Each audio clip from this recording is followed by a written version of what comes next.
Hi.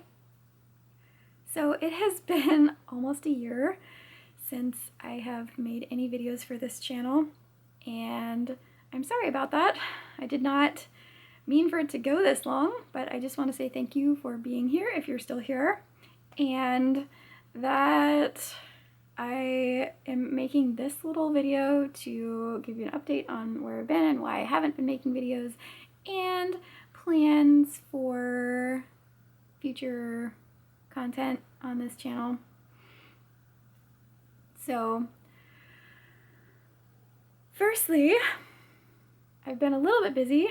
I am training for my second marathon right now, and hopefully I will be vlogging that. It is in less than 2 weeks. I'm very excited. We'll see how it goes. It might only be a little short video. We'll see what the weather is like too, but I'm very excited for it.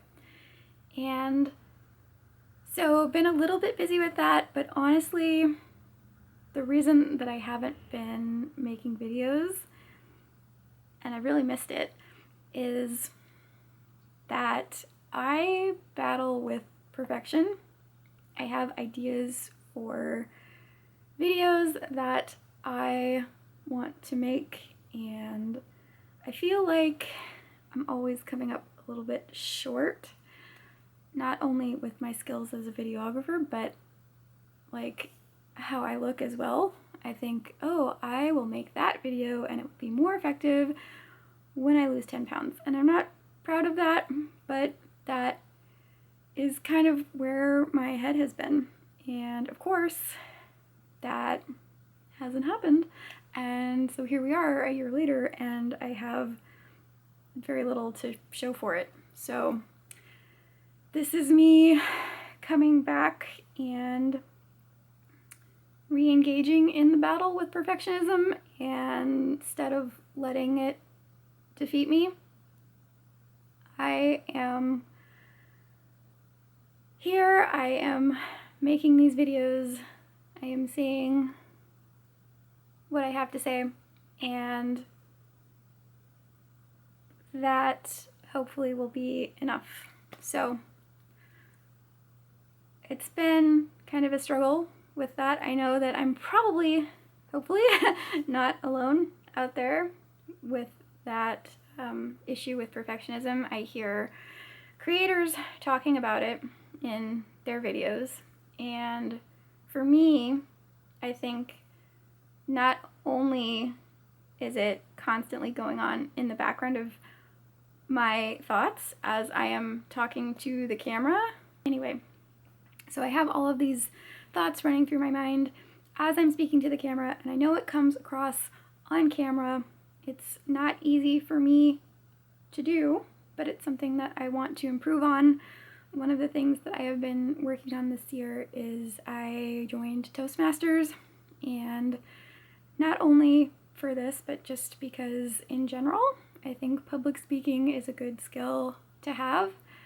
And honestly, for me, I just want to be able to get up in front of a group of people at a gathering or a wedding or something like that, and to be able to speak about a friend the way that some of my friends have or would speak about me and some of my other friends. I just think that that is a beautiful part of being human, and it's something that I would like to improve.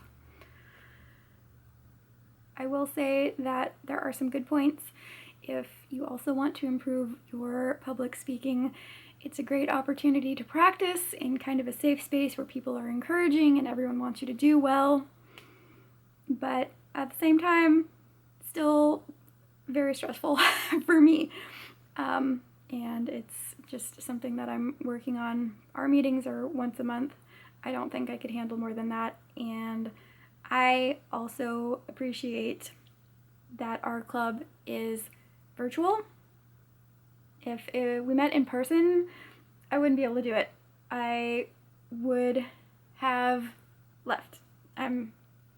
That's just what would have happened. There's no way that I could have been doing it in person, and for me it really helps to have my notes in front of me, and I would not be able to be looking at the notes and the audience as well as just glancing up to the webcam. And then also something, if you are very, very nervous, like I was in the beginning, you can, in the Zoom meeting, you have the option, of course, of turning off the camera. So that was really helpful for me. And of course, you can't do that in real life. So that is just why I appreciate that our club is virtual. And I think it's helpful for me and, you know, for anybody who really struggles with getting up in front of a crowd. But I will say that I do think I've improved a little bit, and I've become a little bit more confident. I'm still very nervous, of course, but we're getting there. We're working on it. We're putting the work in.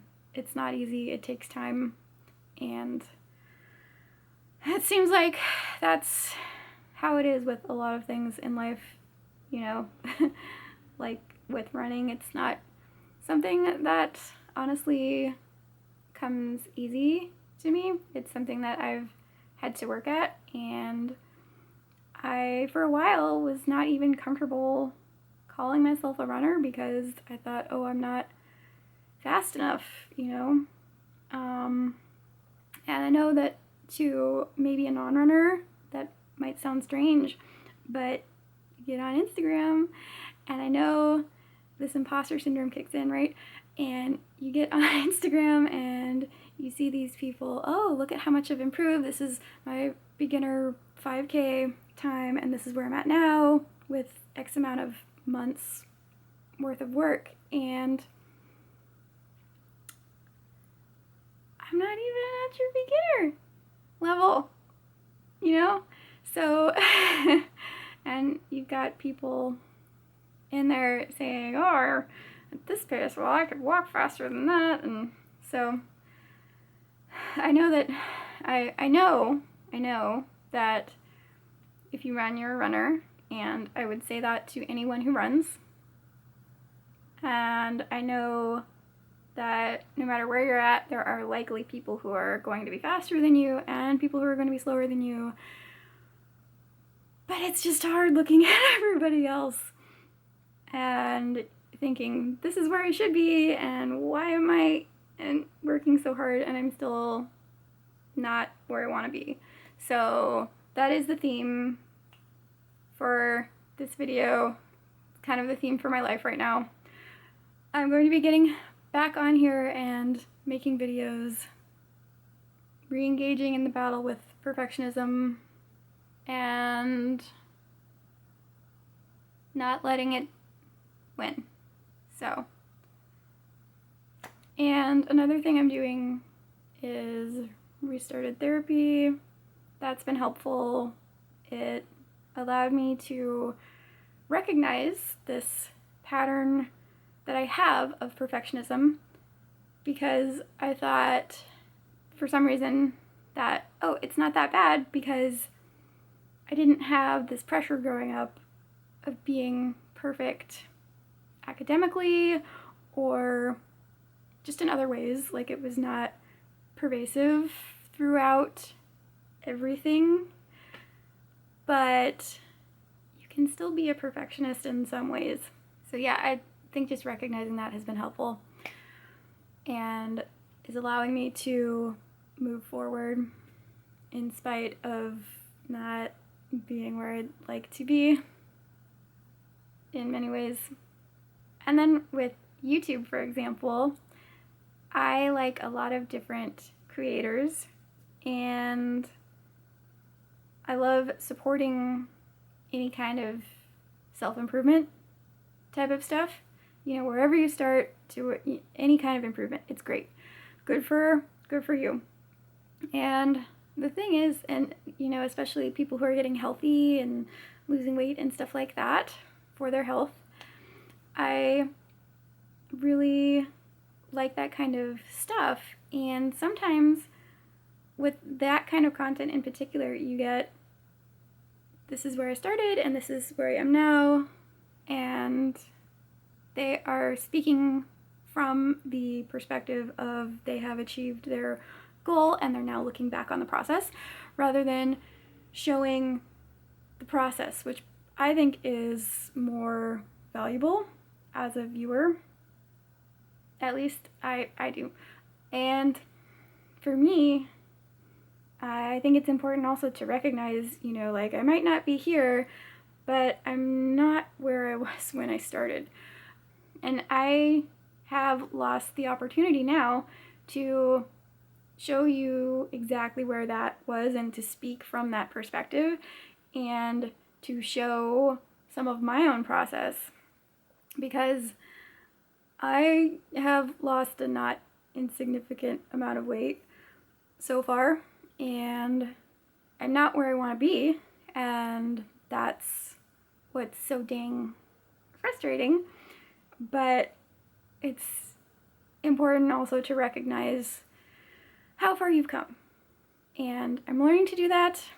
I am working on putting myself out there in spite of the little voices in my head telling me that I'm not good enough. And I just hope that I could encourage somebody out there to do the same thing.